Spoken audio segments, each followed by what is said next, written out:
Her bir milletin ataklı adamları buladı. Bırak bizler usu vaqtqa şekem Qaraqalpaqlardın ataklı adamlarını esitpegen ekemiz depti. Sonda dostunuz arıp bulay dep jogap berdi.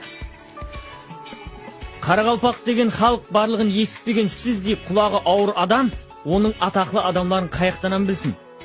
Жақсылап esitip al, aytaman. Өзбекler үшін Навайы, Түркменлер үшін Мақтумқұлы, орысылар үшін Пушкин, қазақлар үшін Абай қандай қадірлі болса, Бердақ деген шайыр Қарақалпақлар үшін сондай қадірлі. Мемлекет бастықтарынан мысал айтсақ, орысылар үшін Петр Первый қандай қадірлі болса, 18-ші әсірде жасаған Маман би біз Қарақалпақлар үшін сондай қадірлі. Әзіргі дәуірге келсек, Файзулла Ходжаев өзбеклердің, Сәкен Сайфуллин қазақлардың ар намысы үшін қандай күрескен болса, міне мен Аллая Досынзаров солар қатарындаман, деп сөзін тамамлапты. Сондан бастап Қарақалпақ сөзіне стан қосымтасын қосып жаза бастапты. Осы мәртеплері үшін оған Ибраим Юсупов қосық жазыпты. Қара табан, қара бұқара. Бабам ғайбар кісі болған.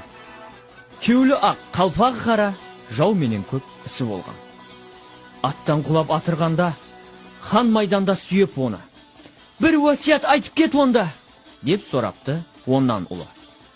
Уәсият екен ал сондағы, айтып кеткен ұрпағына. Тыр жалаңаш қалсаңдағы, бек бол бала қалпағына. Қарақалпақлар соннан бастап, қалпағы менен туылыпты. Көп заманды ізге тассап, қалпақ шешпей жуырыпты. Көп заманның әндешесін, көрсе де көзі ағармаған. Жоғалтса да көп нәрсесін, қалпақ еш жоғалмаған. Өйткені Аллаяр бұл қалпаққа қатты хүрмет еткен екен.